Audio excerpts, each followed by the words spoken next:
ሰላም እንዴት ናችሁ? ውድ የማን ዩናይትድ ኢትዮ ፋንስ ተከታታዮች በያላችሁበት ሰላማችሁ ይብዛ። በርካታ ስፖርታዊ መረጃዎችን ወደ እናንተ ይዘን መተናል።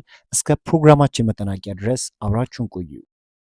በአሰልጣኝ ሚካኤል ካሪክ ስር እጅግ ድንቅ ብቃቱን እያስመለከተ የሚገኘው እንግሊዛዊ አማካኝ ኮቢ ሜኖ ከሰሞኑ በጨዋታዎች ላይ እያሳየ በሚገኘው አስገራሚ ብቃት የተነሳ ከብዙዎች ዘንድ አድናቆት እየጎረፈለት ይገኛል። በዚህም መሰረት ማንቸስተር ዩናይትድ ተጫዋቹ በኮንትራት ላይ ከዚህ ቀደም እንደተቀመጠው በጨዋታዎች ላይ የሚያስመለክተውን ብቃት አስመልክቶ ተጨማሪ ቦነስ ክፍያ እንዲያገኝ የሚያስችለውን አንቀጽ እያሟለለት እንደሚገኝ ተነግሯል። ሆኖም አሁን የተጫዋቹ ወኪልና ወገኖቹ ኮቢ ሜኖ በዩናይትድ ቤት ተገቢ የሆነ ጥቅም እያገኘ ነው የሚል እምነት እንደሌላቸው ተመላክቷል። በዚህ መሰረት የማንቸስተር ዩናይትድ ሰዎች በአዲሱ ኮንትራት ዙሪያ ከተጫዋቹ ጋር ድርድር እንደሚጀምሩ ይጠበቃል። ኮቢ ሜኖም በማንቸስተር ዩናይትድ የመቆየት እድሉ እጅግ ሰፊ እንደሆነ እየተገለጸ የሚገኘው በቂ የሆነ የመሰለፊያ እድል እየተሰጠ ይገኛል።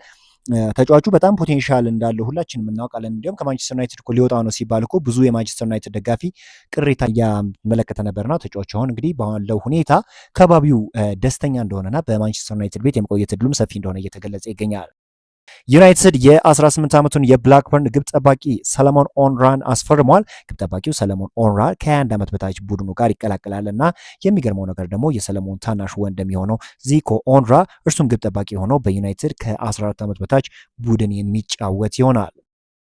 ኢሊዮት አንደርሰን የማንቸስተር ዩናይትድ የክረምት ዋና የዝውውር ዕቅድ ነው ተብሏል። ኖቲንግሃም ፎረስት በፕሪሚየር ሊግ የቆየና ተጫዋቹ በ2026 የዓለም ዋንጫ ጥሩ ብቃት ካሳየ ዩናይትድ የአንደርሰን ዝውውር የራሱ ለማድረግ የክለቡን የዝውውር ሪካርድ ሊሰብር ይችላል ተብሏል። ኢሊዮት አንደርሰን እንደሚታወቀው እንግዲህ በማንቸስተር ዩናይትድ የዝውውር ራዳር ውስጥ ከገቡ ተጫዋቾች ውስጥ ግንባር ቀደሙ እንደሆነ ይታወቃልና ከዚህ አንጻር እንግዲህ ይህ ተጫዋች በማንቸስተር ዩናይትድ ቤት ወይም ወደ ማንቸስተር ዩናይትድ የሚመጣ ከሆነ በመሀል ክፍል ያለውን ችግር ይፈቷል ተብሎ ነው የሚጠበቀው። በጣም ፖቴንሻል ያለው እንዲሁም በጣም ድሪብሎችን ያደርጋል። ከኳስ ጋር ኮንፈርት የሚሰሙ አይነት ተጫዋች ነው። በመሀል እንግዲህ የማይደክም አይነት ተጫዋች ነው። ልክ እንደ አርሰናሉ ዲክላን ራይስ ሁሉ የማይሰለች ብዙ ሩጫዎችን የሚያደርግ ታታሪ የሆነ ተጫዋች ነው እና ማንቸስተር ዩናይትድ ደግሞ በመሀል የሚጎለው ኳሊቲ ይሄ ነው እና ከዚህ አንጻር ይሄ ተጫዋች ወደ ማንቸስተር ዩናይትድ የሚመጣ ከሆነ በብዙ ዳይሬክሽን አንጻር ክለቡን ይጠቅመዋል ተብሎ ይጠበቃል። ዲያጎ ዳሎ ስለ ማይክል ካሪክ ተናግሯል። በእኔ በኩል ከካሪክ ጋር ለተወሰኑ ጥቂት ዓመታት ብንራራቅም ከእርሱ ምን እንደሚጠበቅ ቀድሞውኑ ስለምገምት ይህ ሁኔታ በጣም ጠቅሞኛል ብሏል። ለሌሎቹም ቢሆን ክለቡን በደንብ የሚያውቅና በእንደዚህ አይነት የለውጥ ወቅት ጥሩ ስሜት እንደሚሰማ የሚረዳ ሰው በአሰልጣኝነት ማግኘት በጣም ጠቃሚ ነገር ነው ብሏል። በካሪክ ስር የውድድር ዘመኑን አቅጣጫ ሊቀይሩ የሚችሉ ሁለት በጣም ወሳኝ ጨዋታዎች ነበሩብን። በእነዚያ ጨዋታዎች ግን በጣም ጥሩ ተንቀሳቅሰናል፣ የምንፈልገውንም ውጤት አስመስግበናል። አሁን ትልቁ ፈተናችን ይበልጥ ወደፊት መጓዝና ከዚህ የተሻለ ብቃትን ማሳየት ነው ሲል በማንቸስተር ዩናይትድ ቤት ይህን ያህል ጥሩ የሚባል ጊዜን እያሳለፈ የማይገኘው ዲያጎ ዳሎ ተናግሯል። በዕለተ ቅዳሜ በኦልድ ትራፎርድ የሰሜን ለንደኑ ክለብ ቶተንሃም ሆትስፐርን የሚያስተናግድበት ጨዋታ በዋና ዳኝነት የሚመሩት አርቢትር ይፋ ተደርጓል። በዚህ መሰረት የ40 ዓመቱ ማይክል ኦሊቨር ጨዋታውን በዋናኛ ዳኝነት እንደሚመሩት መመረጣቸው ፕሪሚየር ሊጉ ይፋ አድርጓል። ማይክል ኦሊቨር የሁለቱን ክለቦች ጨዋታ ለመጨረሻ ጊዜ በዳኙበት መርሃ ግብር ላይ ኩቲ ሮሜሮ በፍጹም ቅጣት ምት ሳጥን ውስጥ ኳስ በእጅ ነክቶ የፍጹም ቅጣት ምት አለመስጠታቸው እጅጉን አወዛጋቢ እንደነበረ የሚታወስ ጉዳይ ነው። አሁን እንግዲህ ማይክል ካሪክ በተለይም እንግዲህ እኔ እንዲሁም ሁላችሁም ልብ ብላችሁ ከሆነ ዩናይትድ ላይ ቶተናሞች የበላይነት መውሰድ የጀመሩት ኦሊ ጉናር ሶልሻየር ከማንቸስተር ዩናይትድ አሰልጣኝነቱ ከተሰናበተ በኋላ በኤሪክ ቴን ሃግ ጊዜ ነው እንግዲህ ማንቸስተር ዩናይትድ ቶተናምን ለማሸነፍ መቸገር የጀመረው እንጂ በኦሊ ጉናር ሶልሻየር እና ከዛ በፊት በነበሩ ዓመታት ማንቸስተር ዩናይትድ ቶተናምን ለማሸነፍ ሲቸገር ማስተዋል አልቻልንም እና አሁን የካሪክ አጨዋወት ምን አይነት ለውጥ ያመጣ ይሆን የሚለውን ነገር እንመለከታለን። ነገር ግን እንደ ከዚህ በፊቱ ቶተናሞች በቀላሉ እንግዲህ ክፍተትን ያገኛሉ ተብሎ አይጠበቅም። ከዚህ በፊት የሩበን አሞሪምም አጨዋወት ሆነ የኦሊ ጉናር ሶልሻየር አጨዋወት ልብ ብላችሁት ከሆነ የኤሪክ ቴን ሃግን አጨዋወት ልብ ብላችሁት ከሆነ ለተጋጣሚ በተለይም ካውንተር ለሚጫወቱ ክለቦች አመቺ የሆነ ታክቲክ ነው እና ከዚህ አንጻር እንግዲህ ማይክል ካሪክ ምንን ይዞ ይመጣል የሚለውን አብረን እንመለከታለን። ማንቸስተር ዩናይትድ ግን ቶተንሃምን የማሸነፍ ትልቅ ግምት ይኖረዋል ተብሎ ይጠበቃል።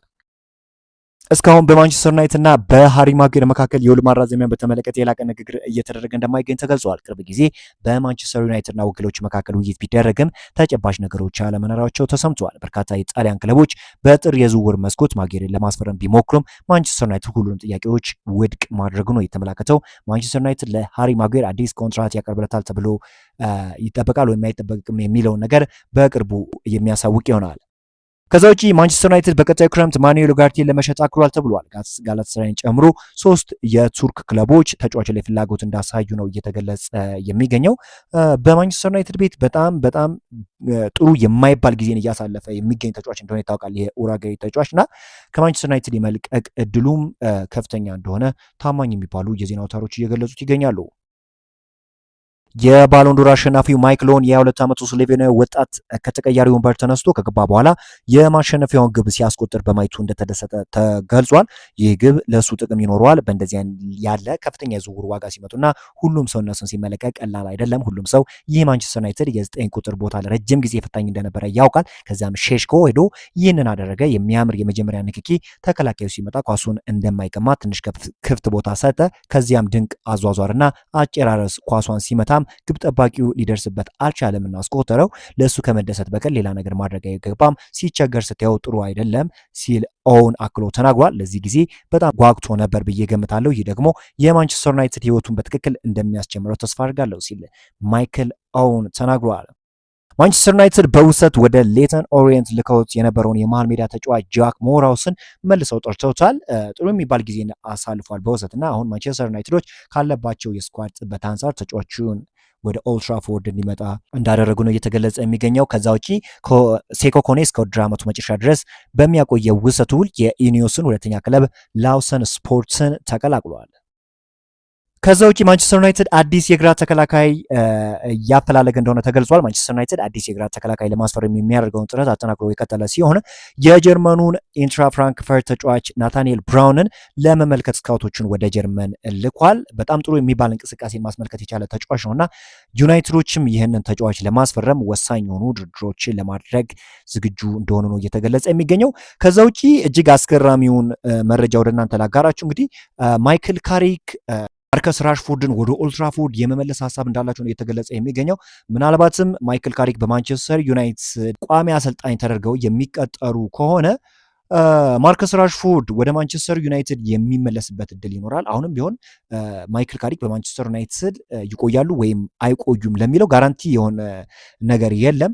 ነገር ግን አሁን የሚወጡ መረጃዎች እንደሚያስመለክቱት ከሆነ ተጫዋቹ ወደ ማንቸስተር ዩናይትድ የመመለስ እድል እንዳለው ነው። ሌላኛው ደግሞ እንግዲህ በማንቸስተር ዩናይትድ መካከልና በአንድሪ ኦናና መካከል ያለው ነገር እንዳበቃ ነው እየተገለጸ የሚገኘው። ከዚህ በኋላ አንድሪ ኦናናን በማንቸስተር ዩናይትድ የማየት እድላችን ዝቅተኛ እንደሆነ ፋብሪዚዮ ተናግሯል። ከማንቸስተር ዩናይትድ የመልቀቅ እድሉም እጅግ ሰፊ እንደሆነ ነው እየተገለጸ የሚገኘው።